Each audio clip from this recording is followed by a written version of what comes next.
natin ang ating Superintendent, Dr. Beola, at kanyang mga kasamahang principal. Papakan natin sila lahat.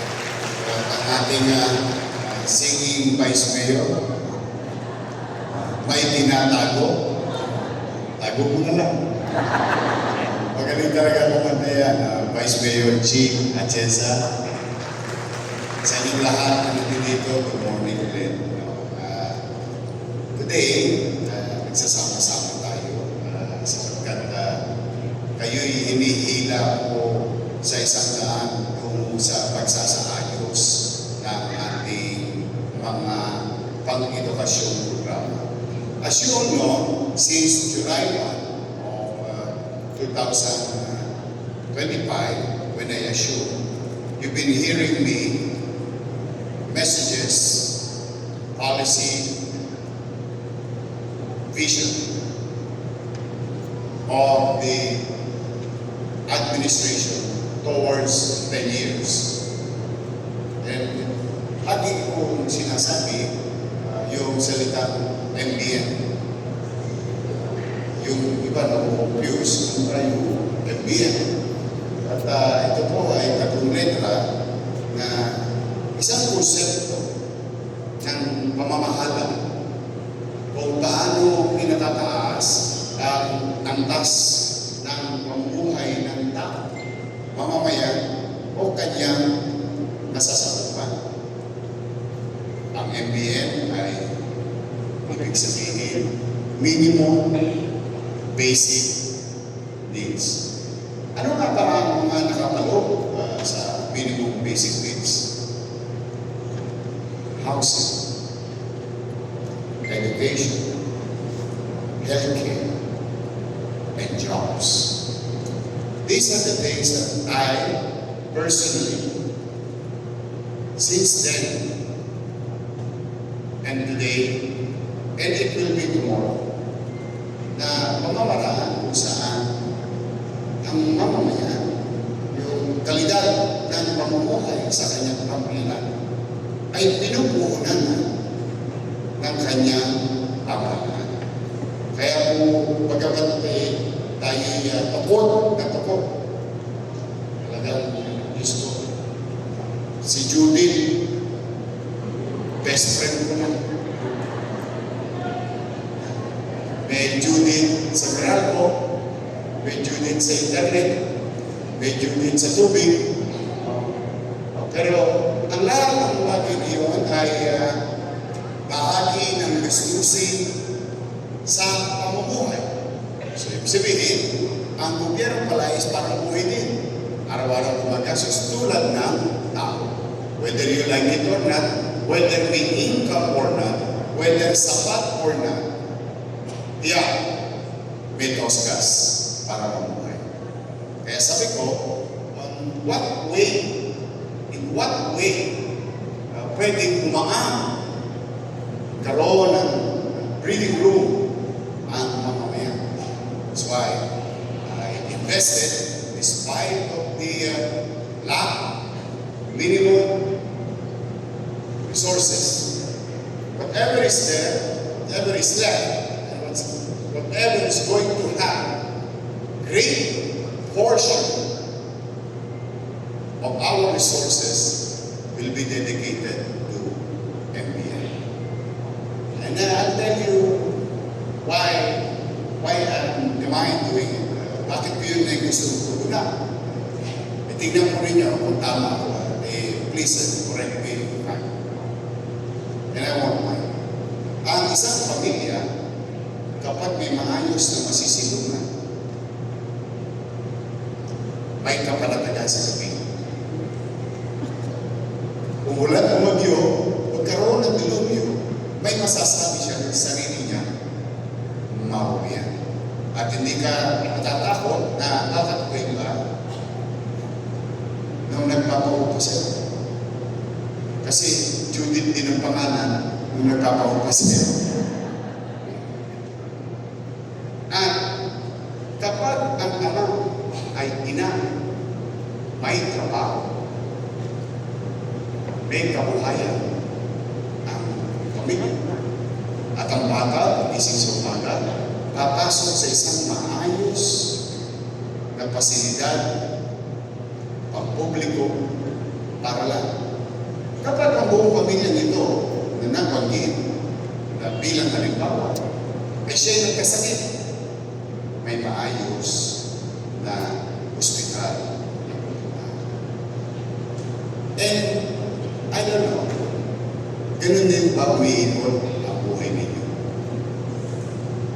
Isig sa umaga, pasok sa trabaho, sana walang baha. Kasi puro malipungan inaabot. Pagkapag palusog na pangangatawan. Kamustahin ang anak, kamusta ang eskwela mo kayo para rin. Kamusta ang trabaho. Kapag alala, may gamot sa health center. May mga equipment sa hospital. So, if that is affirmative yung inyong tugon sa inyong puso't isipan, then we must continue.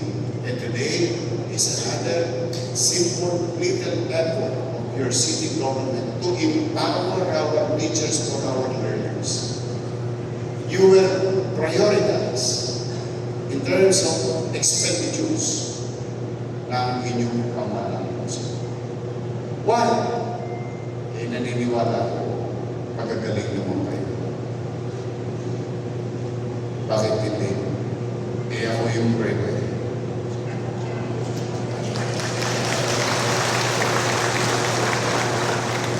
Kung hindi kayo nagtsagang mga teacher ng kinder at grade 1 sa kakulitan ko nung araw, malamang hindi ako mayor ngayon. Because I, one of many, is a product of public education system. Mapansinin mo, yung teacher ko si Mr. Salvador, binigyan ako ng 75 sa English.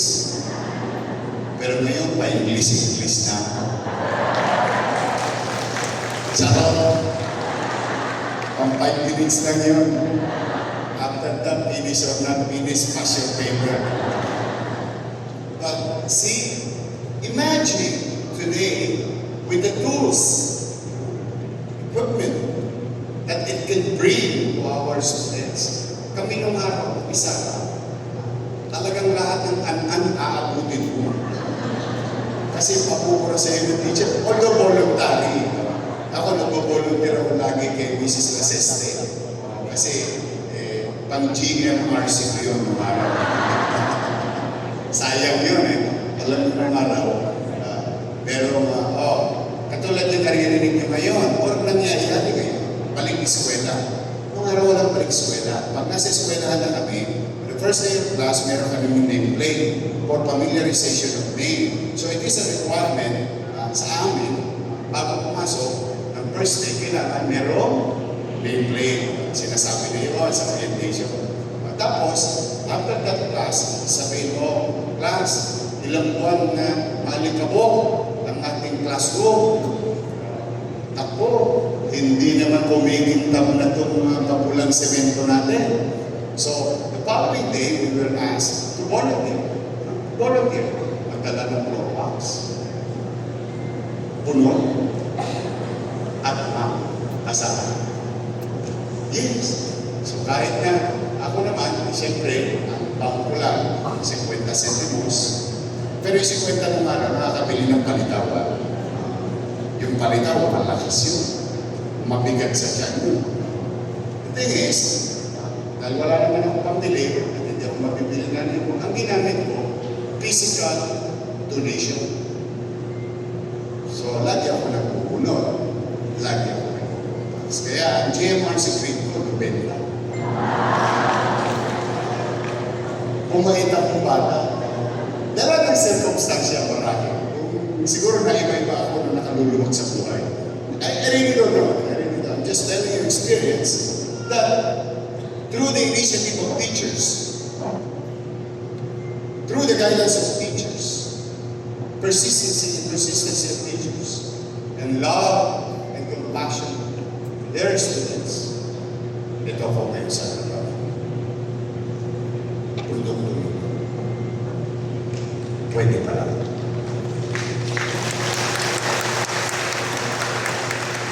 That's why, pumanatag kayo,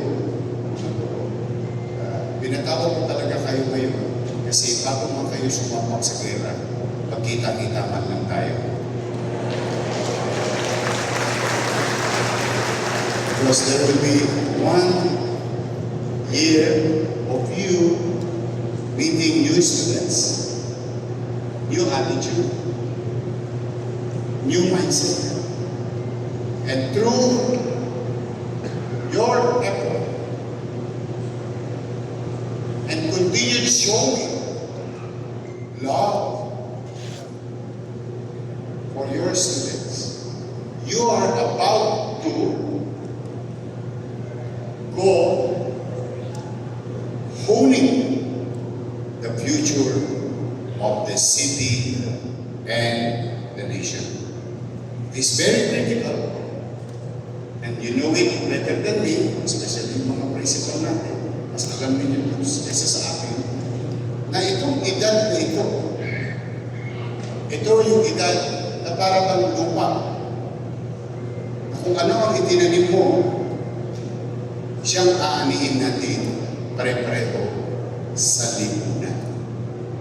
Kaya sana, bagamat alam ko, yung gastusin niyo sa bahay hindi sumasapat sa sweldo. Eh sana patuloy ninyong mahalin ang mga batang Maynila. And I'm pretty sure some of you here nag-iwalay sa boyfriend. Oh, kita mo? Some of you here, meron mamaya nagkakamuhang mag-asawa bago pumunta sa San Andres. Some of you will experience personal, emotional challenges. And that affects the workplace. Don't worry about me. Yan, alam na alam ko. Kaya, kung meron man ako pakikiusap bukod sa pagmamahal, tsaka na ibibigay at ilulog ninyo sa paghulma ng susunod na henerasyon, maisasabi natin sa loob ng bahay yung mga personal nating suliranin. Let's have a joy in our heart in the workplace. I am a teacher. They grow ako. Kagalingan ko. And I will excel from it.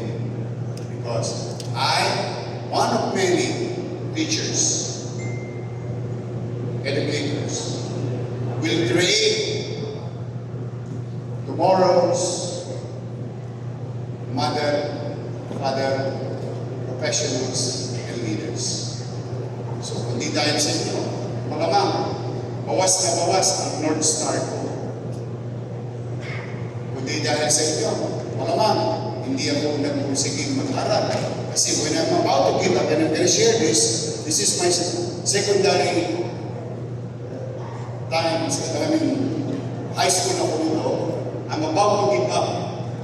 I swear, yung kapasitin para kung tibay-tibay ko. Hindi, lahat tayo may kahinaan at may hangganan sa buhay. And I'm going to experience you. I'm going to tell you my experience about yung hangganan ko. Walang tigil itong hirap na yun. Gising sa umaga, pasok sa pambuhay, pagdating ng alas 2, labas ng sidecar. Uulan, babagyo, itirik ang araw, tiklop sa alas 7, boundary, kita, bukas, eskwela ulit, and so on and so on.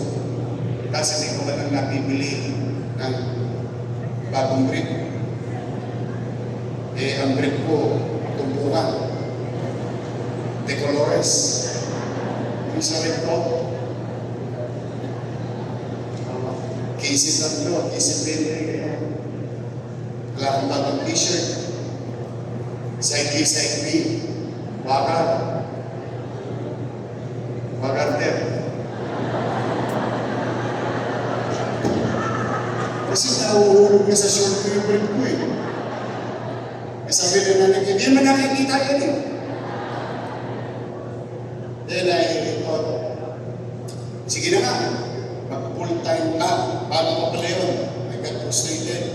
Kasi nag-apply ako sa Jollibee. Pare, sabi ko, tigil na ako. Ayoko na. May graduating class ako. Mga 3 linggo, hindi 2 linggo ako hindi pumasok. My classmates and my teacher directed my classmate to look and find me. Kasi pinipilit ako papalikin sa school. So sinundo ako sa bahay. Talagang ayaw ko na. Then my teacher said, oh, di bale, kapilala. Sabi nila,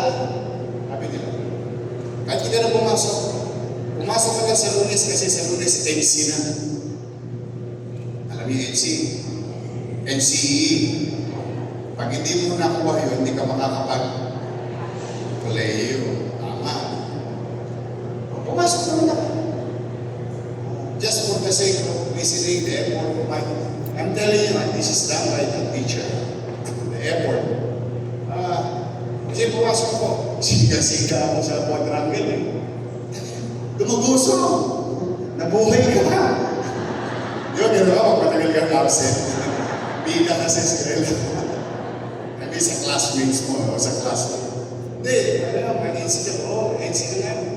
Wala akong review. Awa naman ng Diyos. Ako. After few days, lumabas ang NC. Nakapasal na. Partide, wala pa review. And very memorable ang score ko. 69. Kasi 3 equals 1 eh, di ba? 3 correct answer, 1 point. Parang 300 questions yun. But, see what you can do. See what you can do as a teacher.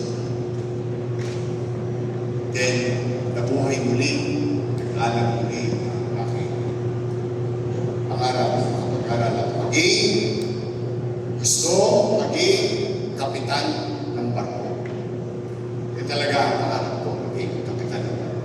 Kasi, alam naman doon sa lugar namin, sa Mabuhay Street, noong 1980s, dalawa lang naman yan. Magbabae ka, punta ka ng Japan, yan. Maglalaki ka, dalawa lang ang pupunta mo. Magsiman ka, o mag-Saudi ka. That's the way. Pero kung magsisiman ka, kailangan edukado ka. Kailangan tapos na Bachelor of Science in Marine Technology and Bachelor of Science in Marine Engineering. Ang kinuha ko ay gusto ko yung Marine Technology. Yun yung nakapatid. Pogi-pogi ka doon, tapos yun ka. Kasi yun yung upper deck. They call it the upper deck. And then, painting learning. And so on and so on. So I don't want to bore you with stories.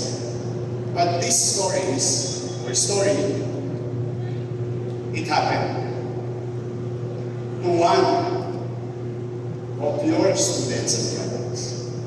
Paano pa kaya yung hindi natin naririnig natin? Kaya, bagamat hirap na hirap kayo sa pamumuhay, at minsan kulang tayo ng kalinga sa pamahalaan ating pinaglilingkuran, huwag na huwag kayo susuko sa amin.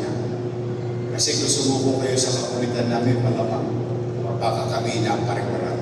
Dahil ang teacher, I, as your student, look at you as our second parents.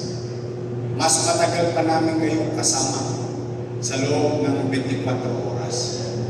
Because we need to stay there for 5 hours. When we go home, wala magulang namin. Dala ng nasa trabaho. Kaya napakalaga ng guidance ng ating here we are today, meeting each other, and I wish you all the best for this year. I wish you, most importantly, Yung kaya ng tao, hayaan ninyo, isa-shadow ulit ako. Papasanin ko. Yung hindi ko kaya, ayun na lang ang wish ko sa inyo. Good health for this year.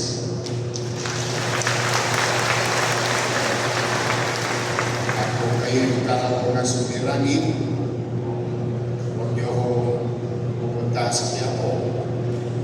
Wala akong walang bilog. Hindi ko mawala. Mag-abiso kayo. Then you'll never know.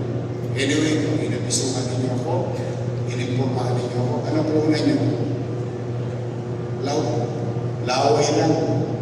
Correct. Sumuha ko lang ako. Because in my own little way, sa unang aking mga kasama, we will try to take care of each other. Especially during trying and studying times. Pag tama, natutulungan natin. Kayo po kayo.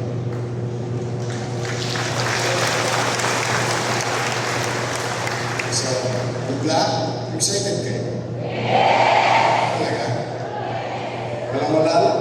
Sorry. Masasya nyo. Now, today, we can proud and honestly say that through the leadership of Ma'am Cayola and your principal, collaborating, working hand in hand with the local government, please, we can honestly say, in there, Ridwan, fully compliant ang City of Manila. As I have promised in SOCA, yung first state of the city address ko, there is a fulfillment of it. And next time, itirahin na natin, grade 2, grade 3.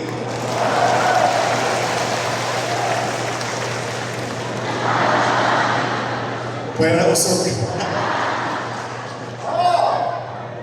Wala nga ako dati. Pangarap lang ang direksyon ko eh. Ba't hindi ang Diyos? Makararamos tayo. Makatatawid tayo. May awa lang ang Diyos. Eh, yung nangyari na ito eh.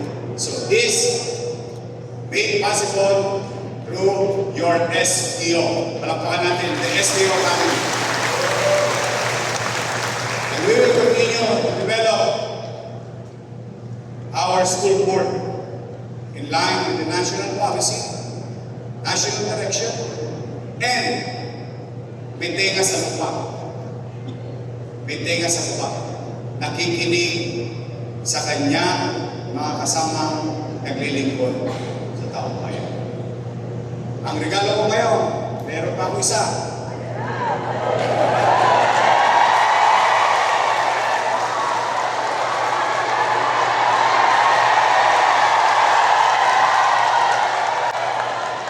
Mali ang akala nyo. Steady lang kayo. Darating yan. I will give what is due to you.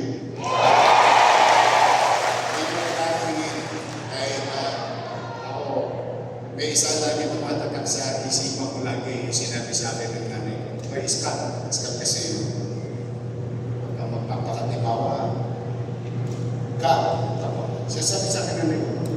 Kaya never ako namalimut. Kasi ninyo, wala sa story ng buhay ko na lumanga ako sa team o sa kasal. Lahat may kaya. That's why I don't want to do the same to my fellow workers in government. I always try to give what is due to them because I don't want them to ask for it because they deserve it. Okay? So, very gano ko. Mga araw, pataas ha? Makarelate ka sa kamay. Sino tumira lang ng tribang?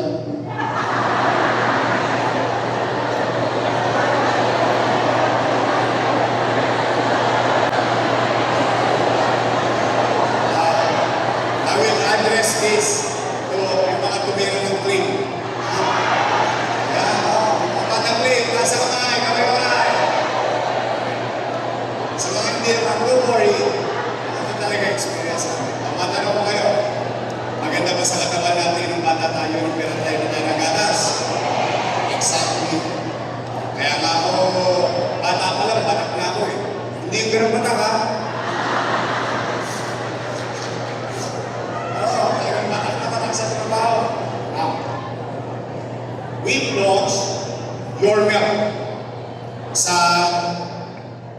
daycare.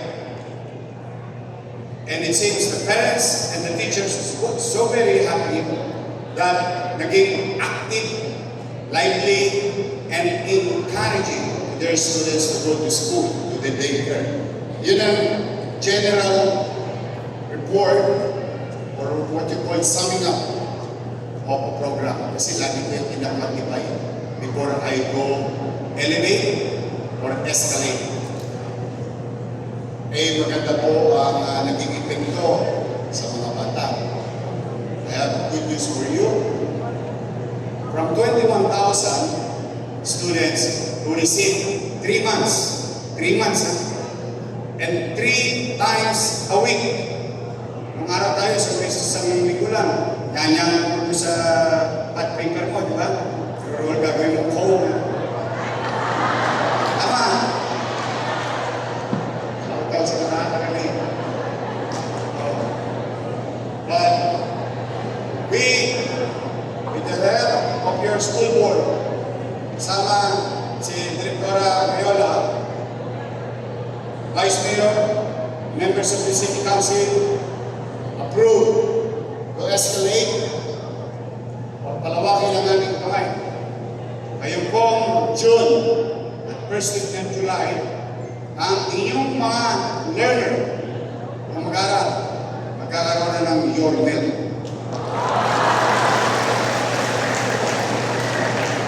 Kinder, daycare, then kinder sa big school na, kung tawagin natin sa private school. Ngayon, pati grade 1. Gagaling ito sa inyong mga pasilidad through the leadership of your principals. Wala kayong effort, literally, the way we did it, the way we launched it, implemented it, literally, na-perfect ng konti, yung 300 plus daycare center. Perfect natin yung sistema. Talagang pinag-practice natin. And that, the same system will be adapted to the big school. Sa inyong mga classroom. Kaya mga atabs nyo. Fresh, ito fresh from the farm. First time ko yung history ng local government pumili ng gatas sa farmer. First time. Fresh from the farm, dinete sa cow. Nilagay sa bote ng kooperatiba. Then, an hour or two, nadali sa Maynila. Malamig. Kaya, walang chemical.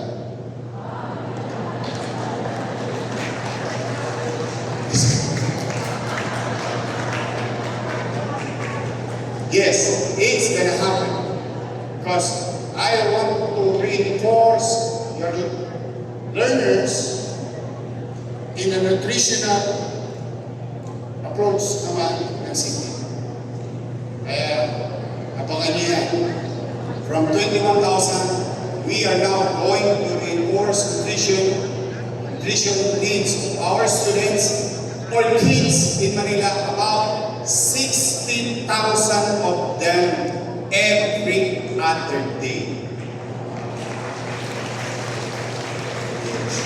Kaya, kikinis ang pudis ang inyong pag-aaral. Sisigla ang inyong pag-aaral. Lulusog ang inyong pag-aaral. At alam naman natin pare-pareho, lalo na yung mga principal nyo, alam mo to, ang isang batang lulusog, masigla, ay madali, matulog, correct. Natin ang isang batang lulusog, masigla, sweet active, ay madali, mag-adapt, dahil madali siya natulog. Tama ba? Masama na tayo sa examination. Nag-chat daw ba kayo? May exam tayo mamaya. But today, I am grateful seeing you. Ingat kayo. Happy talaga kayo. Sabihin nyo sa inyo mga kasama grade 2 at saka grade 3 teachers. you're next. Believe me. Lahat ng pimpo, pipigay ko. Pag may kumatas ko, sasaluhin. At ipabalik natin sa taong bayan. So, mag-iingat kayo. Kayo ba yung namasahe? Wait. Yung mismo nyo naman. Namasahe kayo? Kaya naglaleo. Hindi kayo mawawala. Hindi rin kayo magkakalit. Hindi. Eh, meron kaming summit niyan. Ayaw ko naman kayo magkakalit.